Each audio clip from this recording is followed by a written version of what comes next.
Il sait ce qu'a dit Cristiano Ronaldo à Laurent Blanc. Nous avons donc cette exclusivité mondiale. Je vous donne la main, mon cher Gilles. Il lui a donné son numéro de téléphone et il lui a demandé où l'année prochaine il allait l'entraîner et qu'il le suivrait quoi qu'il arrive.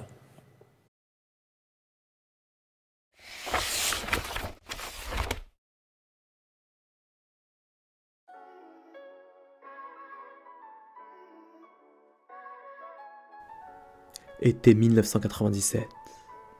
6 mois après avoir été racheté par Robert Louis Dreyfus, l'Olympique de Marseille rêve de retrouver les sommets. Et pour y parvenir, l'homme d'affaires suisse a choisi de laisser au jeune Roland Courbis, tout juste nommé au poste d'entraîneur, le soin de tracer les contours du renouveau marseillais. Chéquier et répertoire téléphonique à l'appui, Courbis a pour ambition d'articuler son nouvel effectif autour de 2 ou 3 fortes personnalités. Des joueurs de caractère, expérimentés et bien entendu talentueux. Recruté en provenance du FC Barcelone, Laurent Blanc est l'un d'entre eux. Titulaire indiscutable en équipe de France, l'ancien de Montpellier débarque en effet sur la canebière avec le costume du leader de vestiaire, comme en témoigne d'ailleurs le gros contrat qui lui a été proposé par les dirigeants marseillais.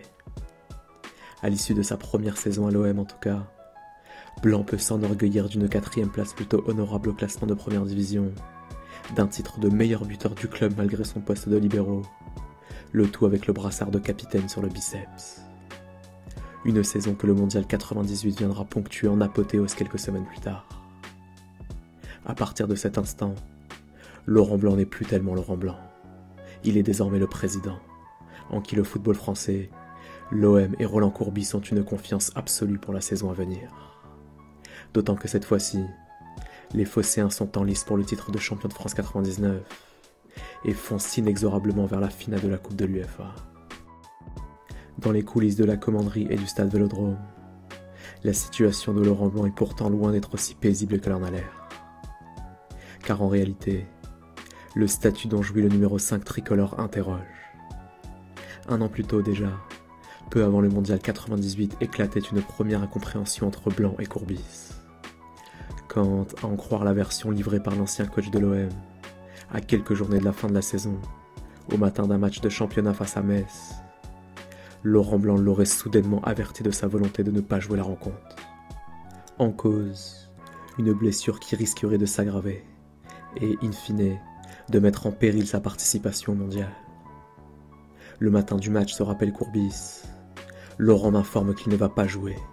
Je ne comprends pas. Je lui demande si c'est le 1er avril. Mais non. Il estime que la blessure qu'il traîne risque de s'aggraver. On est à 3 mois de la Coupe du Monde. Sur le moment, ça m'inquiète que l'équipe de France soit plus importante que l'OM dans sa réflexion. Avec le recul, Courbis admettra néanmoins comprendre les craintes légitimes qui animaient Laurent Blanc à cet instant, mais regrettera toujours de n'avoir été prévenu que le matin même de la rencontre. D'autant que le jour J, démuni en défense, l'OM finit par s'incliner 3-2 face au FC Metz, un concurrent direct à l'époque.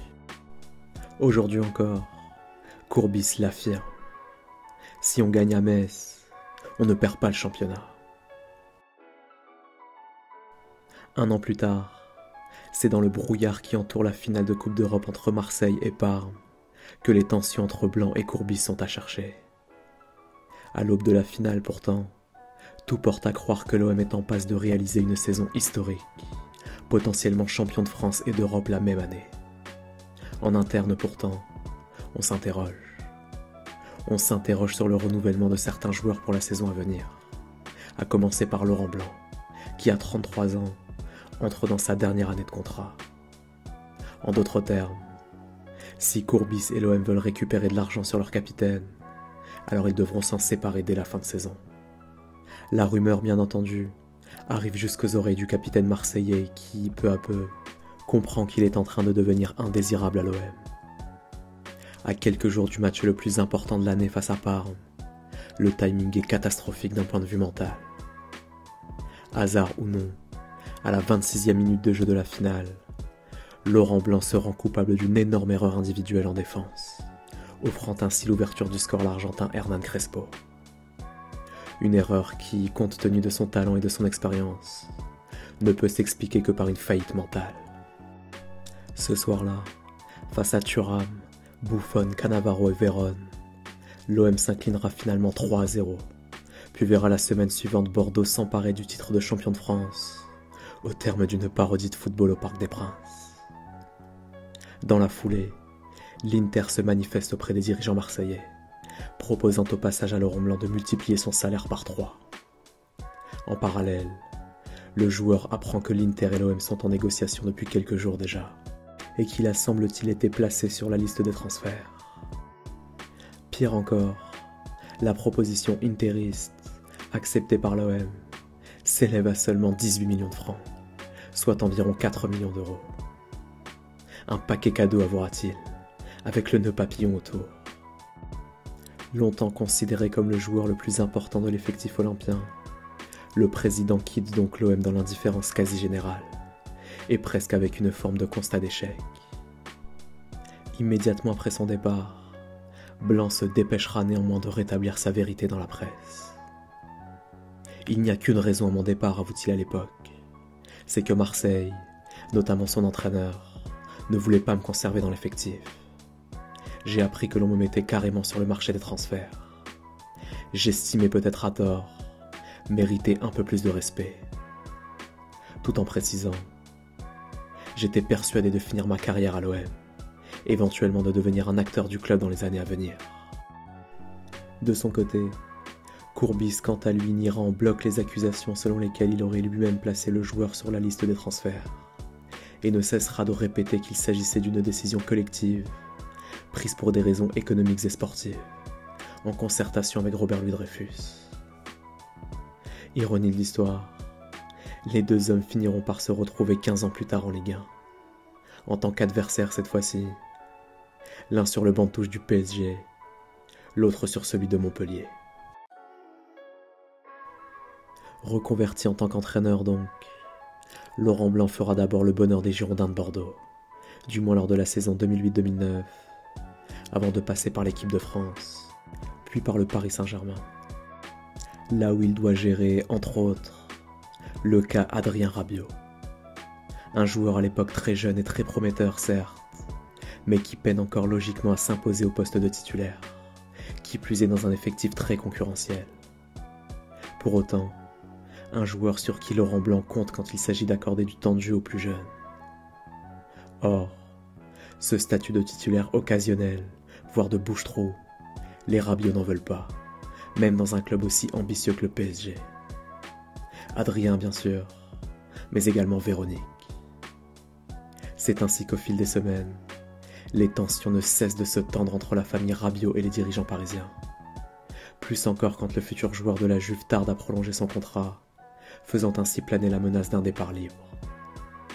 Et doublement plus encore quand, après avoir prolongé, il exprime sa volonté d'être prêté si jamais son temps de jeu ne s'améliore pas.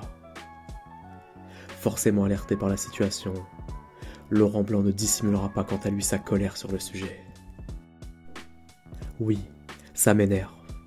Adrien doit comprendre que quand on a la possibilité d'aller au terme de ce contrat et de partir libre, on peut le faire. Sinon, quand on signe un contrat de 5 ans, il faut respecter son club formateur. Je m'arrête là, sinon, je risque de m'énerver. Dans un autre registre, Rabiot n'a rien oublié d'un épisode survenu lors de la finale de Coupe de France 2015 face à la JOCR. Ce jour-là, en effet, rendez-vous est donné aux joueurs du PSG pour rallier en bus depuis le Parc des Princes, le Stade de France. Sauf que Rabiot, lui, empêtré dans les embouteillages porte d'Auteuil, sait déjà qu'il va arriver en retard au lieu de rassemblement. Hasard du calendrier, il a effectivement dû honorer un rendez-vous personnel le même jour, d'où son retard. Et même s'il a préalablement averti ses dirigeants, en leur suggérant notamment de rallier directement le Stade de France, ces derniers n'ont rien voulu savoir, expliquant qu'aucun joueur ne devait arriver seul. Toujours est-il que dans son véhicule porte d'Auteuil, Rabiot voit son téléphone vibrer à maintes reprises. Au bout du fil, ses dirigeants qui, lassés par autant de retard, lui demandent finalement de se rendre directement au Stade de France. Sur le coup, je l'ai mal pris, se rappelle-t-il. Ça m'a énervé. Ma mère m'a alors demandé si elle me déposait au Stade de France. J'ai dit non, on rentre à la maison. Comble de l'insolence, Rabiot ne daignera même pas se rendre au Stade de France ce soir-là, et ce malgré les invitations de ses dirigeants, et sera de fait en vacances. Dès la reprise bien sûr, Olivier Létang, mais également Laurent Blanc se chargeront de recadrer le Titi parisien. Mais bien avant l'expérience Paris Saint-Germain, sur le banc de la sélection française, Laurent Blanc a déjà eu l'occasion d'élargir son champ de compétences en réalité, ajoutant ainsi à son CV la gestion des tensions de vestiaire. Avec en point d'orgue, l'Euro 2012 bien sûr, ponctué notamment par le pétage de plomb Samir Nasri ou encore les états d'âme de Ben Arfa. Et pourtant, même avec Patrice Evra, l'un des joueurs les plus matures et les plus expérimentés du vestiaire, l'ambiance n'a pas toujours été au beau fixe en réalité. Du moins pas depuis le quart de finale face à l'Espagne. Constatant en effet ce jour-là qu'il n'a pas été titularisé, Tonton Pat peine à comprendre cette décision. D'après lui, elle ne coïncide pas tellement avec ses bonnes prestations lors des matchs de poule. Une intuition sans doute confirmée par la piteuse élimination des Bleus, totalement inexistant face à l'Espagne, tant d'un point de vue physique que technique. Dans la foulée donc, Evra cherche à savoir pourquoi auprès de son sélectionneur. En vain assure-t-il. Je n'ai pas eu d'explication, et ce n'est pas devant la presse que j'en demanderai. J'ai essayé d'en parler avec l'intéressé, et je n'en ai pas eu. Interrogé sur le sujet, Laurent Blanc quant à lui se fendra d'une déclaration très incisive, et par ailleurs saupoudrée de quelques sous-entendus. Patrice, j'ai conservé les SMS. Je les lui montrerai quand je le verrai.